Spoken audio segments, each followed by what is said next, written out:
తెలంగాణ ప్రభుత్వం వ్యవసాయ రంగానికి ప్రత్యేకంగా రైతు డిస్కమ్ ఏర్పాటు చేస్తుంది. ఇది రైతాంగం కోసం ఏర్పాటు చేస్తున్న 3వ విద్యుత్ పంపిణీ సంస్థ. రైతులందరికీ నాణ్యమైన నిరంతర విద్యుత్ను అందించే లక్ష్యంతో తెలంగాణ ఆవిర్భావ దినోత్సవం జూన్ 2న దీనిని ప్రారంభించనుంది. వ్యవసాయ బోర్లకు, ఇతర వ్యవసాయ అవసరాలకు ప్రత్యేకంగా విద్యుత్ను కేటాయించి సరఫరా చేయడం ఈ సంస్థ ముఖ్య ఉద్దేశం. వ్యవసాయ రంగానికి ఎలాంటి కోతలు లేకుండా విద్యుత్ను అందించడం కోసం ఈ ప్రత్యేక వ్యవస్థను ప్రభుత్వం ప్రతిపాదించింది. కాగా ఇలా వేరు చేయడం వెనుక ఆర్థిక నష్టాలు వస్తాయన్న ఉద్దేశంతో ప్రైవేటీకరణకు దారితీసే ప్రమాదం ఉందని విపక్షాలు ఆరోపిస్తున్నాయి. లైసెన్స్ దరఖాస్తును తిరస్కరించాలని డిమాండ్ చేస్తూ ఈఆర్సీకి లేఖలు కూడా సమర్పించాయి. ఇందుకోసం ప్రజాభిప్రాయ సేకరణ చేపట్టింది.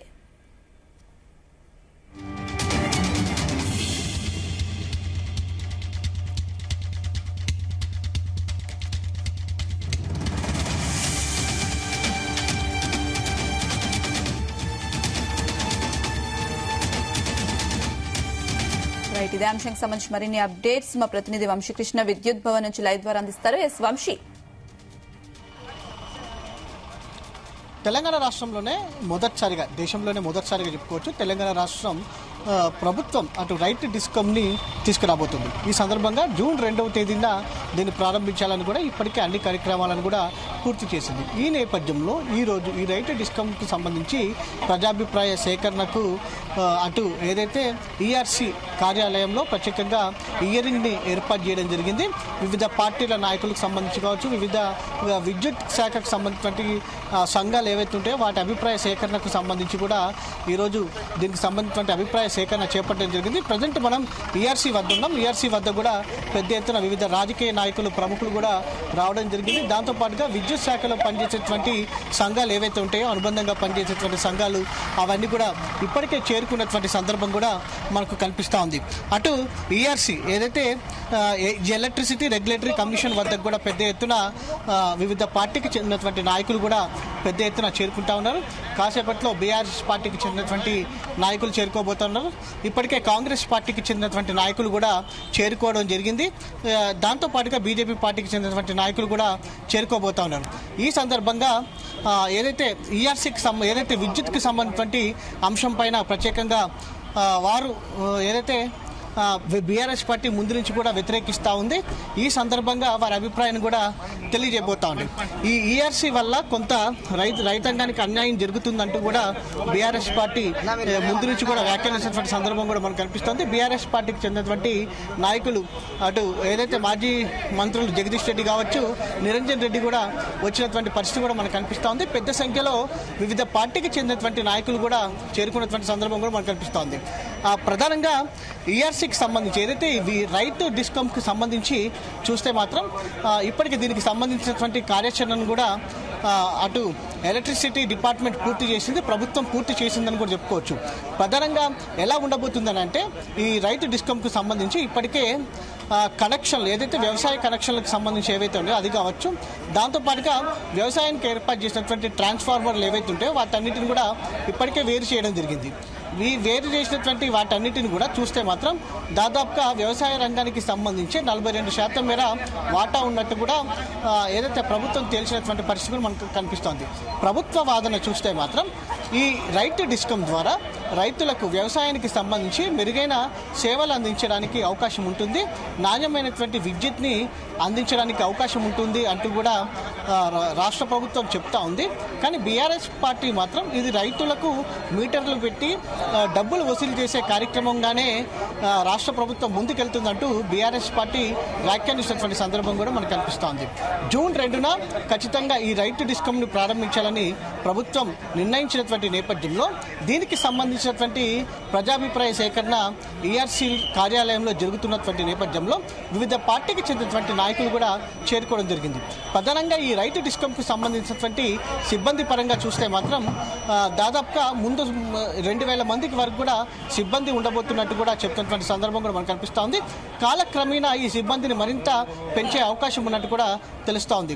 ఇప్పటికే మనం చూస్తూ ఉన్నాము డిస్కమ్ వద్ద ఏదైతే ఈ రైతు డిస్కమ్కు సంబంధించినటువంటి ప్రజాభిప్రాయ సేకరణకు శాఖకు సంబంధించి వివిధ పార్టీలకు చెందినటువంటి నాయకులు కావచ్చు, కార్యకర్తలు కూడా ఏదైతే సంబంధించినటువంటి వారు కావచ్చు, దాంతోపాటుగా విద్యుత్ శాఖకు సంబంధించినటువంటి అనుబంధ సంఘాలు ఏవైతే ఉంటాయో అవన్నీ కూడా పనిచేస్తున్నటువంటి సందర్భం కూడా మనకు కనిపిస్తూ ఉంది.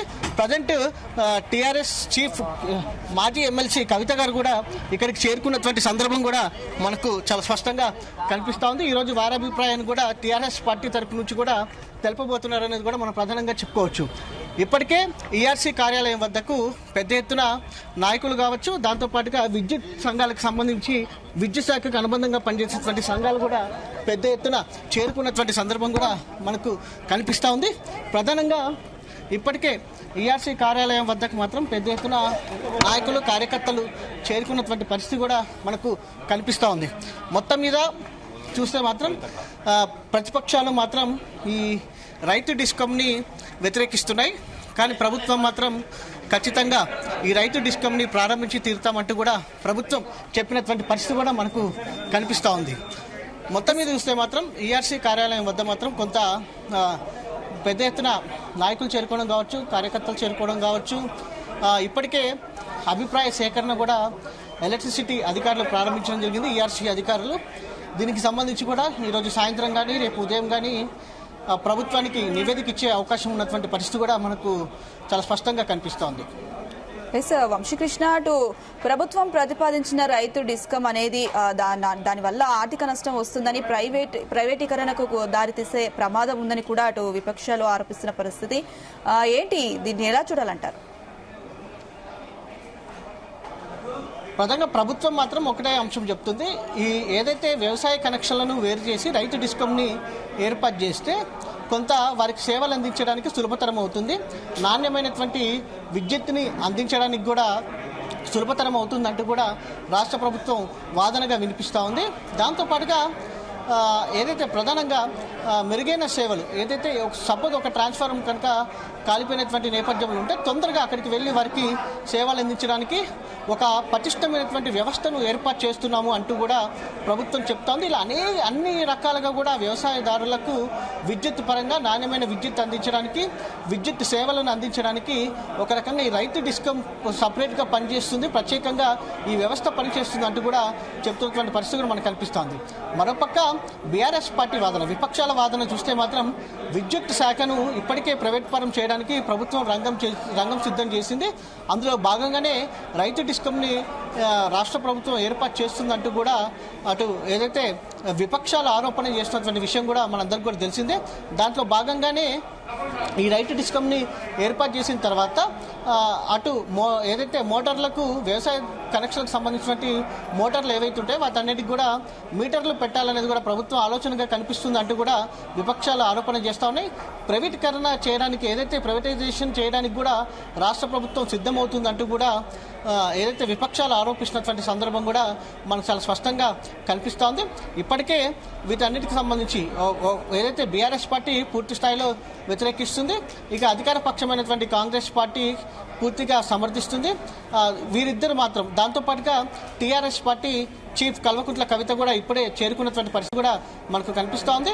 ఓవరాల్గా రైతు డిస్కంను మాత్రం బీఆర్ఎస్ పార్టీ వ్యతిరేకిస్తుందని మాత్రం చాలా స్పష్టంగా చెప్పవచ్చు. కాంగ్రెస్ పార్టీకి చెందినటువంటి నాయకులు వారి అభిప్రాయాన్ని ఇప్పటికే చెప్తున్నట్టు కూడా మనకు తెలుస్తోంది. అధికారుల సమక్షంలో వారి అభిప్రాయాన్ని తెలియజేస్తూ ఉన్నారు. ఖచ్చితంగా రైతు డిస్కమ్ ఏర్పాటు చేస్తే తాము న్యాయస్థానాలను కూడా వెళ్తామంటూ కూడా బీఆర్ పార్టీ చెప్తున్నటువంటి పరిస్థితి కూడా మనకు కనిపిస్తోంది. ఖచ్చితంగా ఈ రైతు డిస్కమ్ని అడ్డుకొని తీరుతామంటూ కూడా విపక్షాలు తెలియజేస్తున్నటువంటి పరిస్థితి మనకు కనిపిస్తోంది. ప్రజెంట్ ఈఆర్సీలో మాత్రం ప్రజాభిప్రాయ సేకరణ అనేది మొదలైందని చెప్పాలి కొద్దిసేపటి క్రితమే. వంశీకృష్ణ, అటు రైతు డిస్కంలను ఏర్పాటు చేస్తే ఒకే ప్రాంతంలో 2 డిస్కంలు పనిచేస్తాయి. ఇది ఉద్యోగుల మధ్య గొడవకు దారితీసే అవకాశాలు కూడా కనిపిస్తున్నాయి. దీనికి సంబంధించిన డీటెయిల్స్ ఏంటి? అయితే ప్రత్యేకంగా ఇప్పటికే దీనికి సంబంధించినటువంటి నియామకాలకు సంబంధించి ముందస్తుగా టీజీసీపీఎస్సీ ఏదైతే ఉందో విద్యుత్ శాఖకు సంబంధించినటువంటి దాంట్లో నుంచి సంబంధించినటువంటి కొంతమంది సిబ్బందిని ఈ రైతు డిస్కంకి వేసినటువంటి సందర్భం కూడా మనకు కనిపిస్తోంది.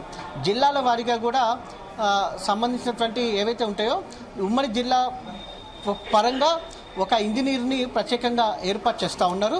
దాంతోపాటుగా అసిస్టెంట్ ఇంజనీర్ని కూడా ఏర్పాటు చేస్తూ ఉన్నారు. వీరి పర్యవేక్షణకు సంబంధించి కూడా రాష్ట్ర స్థాయిలో చీఫ్ ఇంజనీర్ పనిచేయబోతూ ఉన్నారు. ఇప్పటికే రైతు డిస్కంకు సంబంధించి ఏవైతే ఉన్నాయో సంబంధించినటువంటి అంశాలు ఏవైతే ఉన్నాయో వాటి అన్నిటికి సంబంధించి కూడా సిబ్బంది నియామకానికి సంబంధించి దాదాపుగా 500 ఇంజనీరింగ్ పోస్టులు కూడా అవసరమవుతున్నటువంటి నేపథ్యంలో ఇప్పటికే ఉన్నటువంటి డిస్కంల ద్వారా కూడా నోటిఫికేషన్ ఇవ్వడం జరిగింది. ఎవరైనా ఆసక్తి కలిగినటువంటి వారు ఇందులో జాయిన్ అవ్వచ్చు అంటూ కూడా వారికి ప్రమోషన్లు కల్పిస్తామంటూ కూడా రాష్ట్ర ప్రభుత్వం చెప్పడం జరిగింది.